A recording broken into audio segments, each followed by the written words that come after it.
تمہارے حلقہ بگوشوں کا حکم چلتا ہے،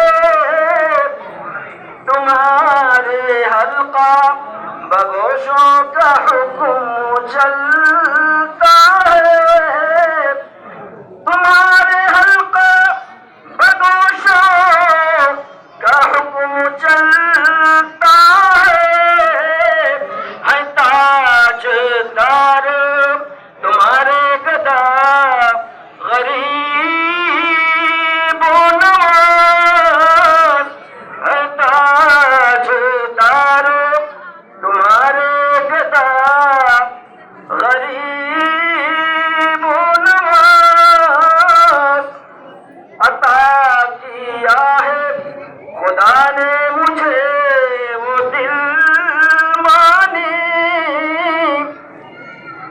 عطا کیا ہے خدا نے مجھے وہ دل مانی، کہ ازل سے ہے میرا مدعا غریب و نواز۔ السلام علیکم۔ سبحان اللہ سبحان اللہ۔ یہ سلسلہ تھا شجرہ عالیہ چشتیہ سماعت فرمائی، اس کے بعد میں نعت پاک، اس کے بعد میں مولا کائنات کی بارگاہ میں، اس کے بعد میں سیدہ کائنات کی، اور بعد اس کے سرکار غریب نواز کی بارگاہ میں۔ اب کیونکہ وقت بہت ہوا جا رہا ہے، اس لیے سلسلہ عالیہ چشتیہ کی پوری غذا محفل سما کا وہ مقام ہے۔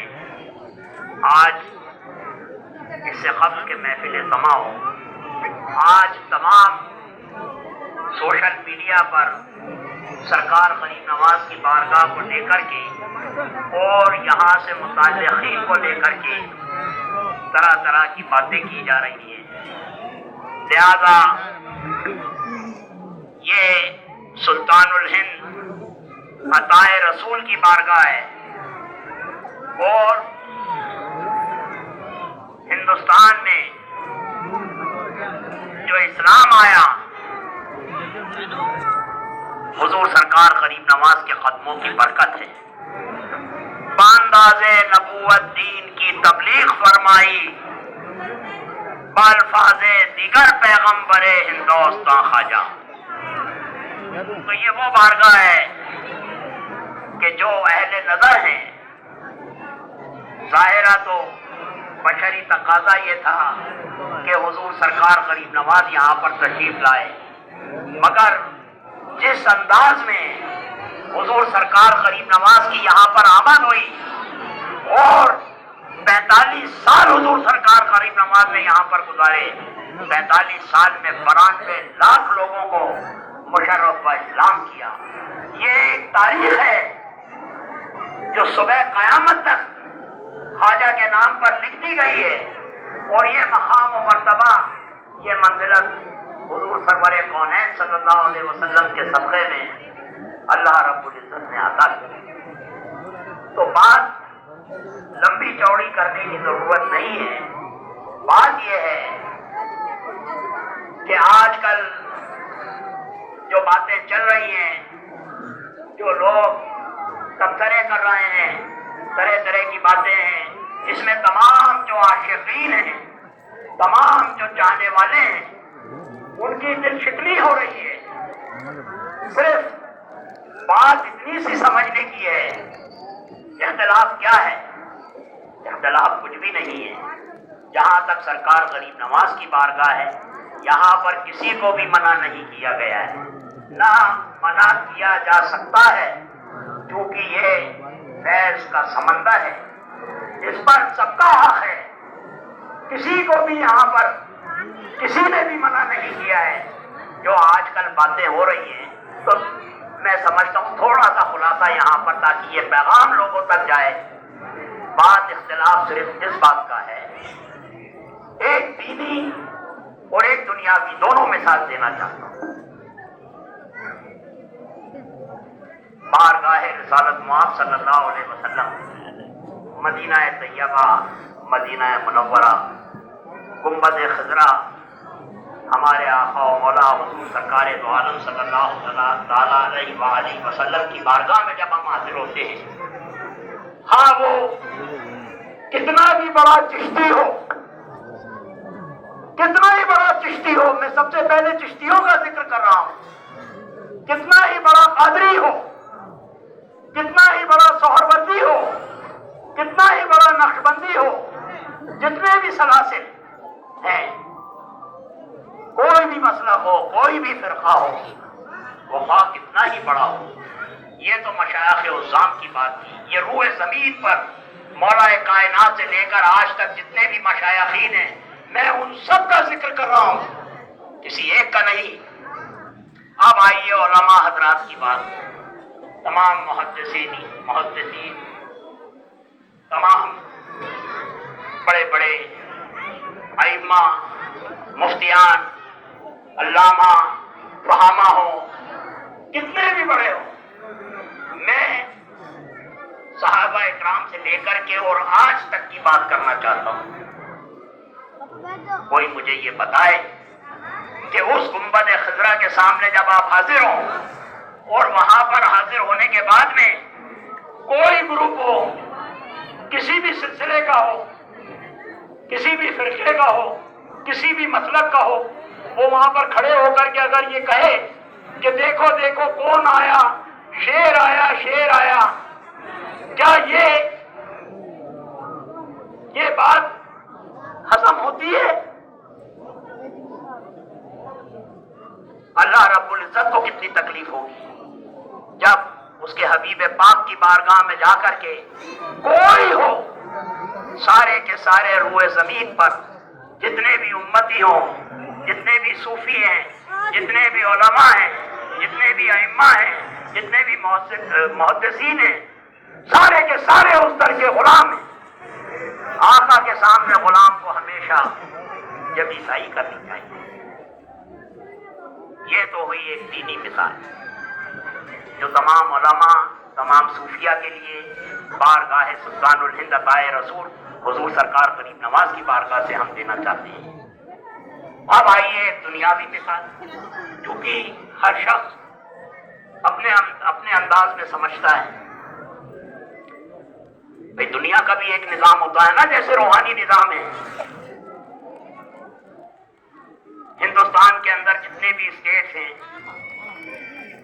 ہر میں پولیس محکمہ ہوتا ہے، ہر اسٹیٹ کے اندر ایک ڈی جی ہوتا ہے جو ڈائریکٹر جنرل پولیس ہوتا ہے، جس کے انڈر میں پورا پولیس محکمہ ہوتا ہے۔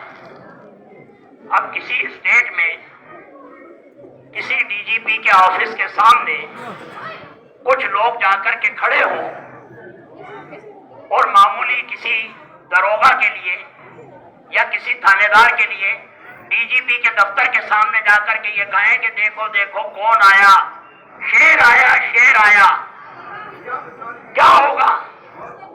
کیا ہوگا؟ کیا نتیجہ ہوگا؟ نتیجہ یہ ہوگا کہ ڈی جی پی اندر سے آرڈر کرے گا، اریسٹ کرو انہیں، جیل میں ڈالو۔ تو جو اختلاف چل رہا ہے اس کی جڑ کو کوئی سمجھ نہیں سک رہا ہے جس انداز میں لوگ بیان کر رہے ہیں۔ مسئلہ یہ ہے، اس کو سمجھنے کی بات ہے، جس طریقے سے حضور نبی کریم صلی اللہ علیہ وسلم کو وما ارسلناک الا رحمتا للعالمین، تمام عالمین کے لیے رحمت بنا کر کے بھیجا ہے، ٹھیک اسی طریقے سے سلطان الہند عطائے رسول حضور سرکار غریب نواز حضرت خواجہ سید معین الدین حسن چشتی رحمۃ اللہ علیہ کو اپنا نائب اور جانشین بنا کر کے خود حضور سرور کونین صلی اللہ علیہ وسلم نے رحمت للہند بنا کر کے بھیجا ہے۔ یہ تمام کے لیے رحمت ہے، کسی قبیلے کی شرط نہیں ہے، کسی فرقے کی شرط نہیں ہے، کسی مسلک کی شرط نہیں ہے، کسی مذہب، کسی دھرم کی شرط نہیں ہے۔ غریب نواز کے دربار میں مسلم تو حاضر ہوتے ہی ہیں، ہزاروں لاکھوں کی تعداد میں غیر مسلم بھی بارگاہ غریب نواز میں حاضر ہوتے ہیں، ان کو بھی فیضان ہوتا ہے، کیونکہ یہ رحمت للہند ہے۔ لہذا آج کے اس دور میں جو حالات ملک کے چل رہے ہیں وہ تمام لوگوں لوگ اس سے واقف ہیں، لہذا ہم جمیع خدام خواجہ کی جانب سے یہ پیغام دینا چاہتے ہیں، سلطان الہند عطائے رسول کی بارگاہ سے روبرو آتا ہے نور آستانہ عالیہ کے سامنے سے، کہ آپ کسی بھی مسلک سے آپ کا تعلق ہے، کسی بھی فرقے سے آپ کا تعلق ہے، ہر شخص کا اس کی خبر، اس کا جواب، اس کا سوال اسی کے ذمے ہے، کوئی دوسرا آ کر کے کسی دوسرے کا جواب نہیں دے گا۔ تو لہذا اللہ تعالیٰ نے سب کو عقل سلیم عطا کی ہے، آپ کے اپنے اپنے عقل سے جو بھی آپ جس کو بھی مانتے ہیں، جو بھی اچھا سمجھتے ہیں، آپ کا جو بھی اپنا عقیدہ ہے وہ آپ کا نجی معاملہ ہے، دین پر کسی کا جبر نہیں ہے، کسی کا بھی جبر نہیں ہے، لہذا آپ اپنے اپنے ذہن کے حساب سے اپنے عقائد کے اوپر قائم رہیں، لیکن صرف یہ میسج دینا چاہتا ہوں جمیع خدام خواجہ کی جانب سے کہ آپ کسی بھی مسلک سے آپ کا تعلق ہے، آپ اپنے اپنے عقیدے پر قائم رہیں، لیکن کم از کم کلمے کی بنیاد پر آپ کو ایک جگہ متحد ہونا پڑے گا۔ یہ میسج غریب نواز کی بارگاہ سے ہے اور جہاں تک ہو اس کو پہنچا دیں آپ۔ لہذا جہاں تک مسلکوں کی بات ہے، غریب نواز کے دربار میں تمام لوگ حاضر ہوتے ہیں، سب کے اوپر سرکار غریب نواز کے فیوز و برکات عام ہوتے ہیں، لہذا یہاں پر کسی کی کوئی منقبت پہ پابندی نہیں، کچھ نہیں، لیکن کچھ معاملات ایسے ہیں جس کی وجہ سے یہ پابندی لگائی گئی۔ جہاں تک فاضل بریلوی رحمت اللہ علیہ کی بات ہے، ان سے ہمارے کچھ فروعی اختلافات ہیں، وہ رہیں گے، ہمیشہ رہیں گے، مثلا محفل سما کے معاملے میں، تعزیہ داری کے معاملے میں، ایمان ابو طالب علیہ السلام کے معاملے میں، وہ رہیں گے، وہ قیامت تک رہیں گے، اس سے کیا کوئی انکار کر سکے گا؟ میں تو مائک کے اوپر کہہ رہا ہوں یہ بات، یہ اختلاف اپنی جگہ ہیں، ان کی جو اپنی خدمات ہیں وہ اپنی جگہ ہیں، ان کی خدمات سے کس کو انکار ہے، لیکن جو فروعی اختلاف ہے ہر ایک علماء سے ایک دوسرے کو اختلاف ہوتا ہے، کیا بات ہے، اس میں کوئی نئی بات تھوڑی ہے، یہ تو 1400 سال سے یہ سلسلہ چلا آ رہا ہے۔ لہذا ہماری تمام مسلمانان ہند سے مؤدبانہ گزارش ہے کہ آپ سب کو متحد ہو کر کے رہنا ہوگا۔ یہ جو مسلک کے جھگڑے ہیں، فرقوں کے جھگڑے ہیں، یہ اسلام کو توڑنے کی بات ہے۔ غریب نواز کی بارگاہ میں اسلام کو جوڑنے کی بات، غریب نواز نے اسلام دیا یہاں پر، اس کو جتنا آپ اس کی باغبانی کریں گے، اس کو ہرا بھرا رکھیں گے، اللہ رب العزت جو خوشنودی حاصل کریں گے۔ وما علینا الا البلاغ۔ السلام علیکم ورحمۃ اللہ وبرکاتہ۔ اب جشن غریب نواز میں محفل سما جو کہ سلسلہ عالیہ چشتیہ میں ایک عبادت کا درجہ رکھتی ہے، اگر کوئی عالم یہ کہے کہ سما حرام ہے، ایسے تسلیم کیا جائے گا بھائی؟ اگر سما حرام ہے تو کیا بابا قطب الدین بختیار کاکی یہ عمل کرتے تھے؟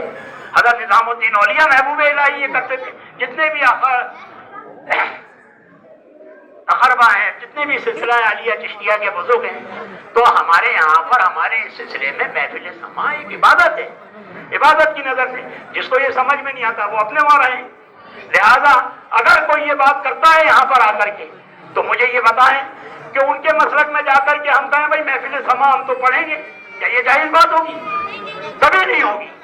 وہاں کا اپنا قانون ہے، اپنا نظام ہے، اس طریقے سے وہاں جانا ہوگا، وہاں پر حاضری دینی ہوگی۔ تو ہر جگہ کا ایک نظام ہوتا ہے، ایک دستور ہوتا ہے، وہاں کا جو بھی قانون ہے اس کے مطابق آپ کو حاضری دینی ہوگی۔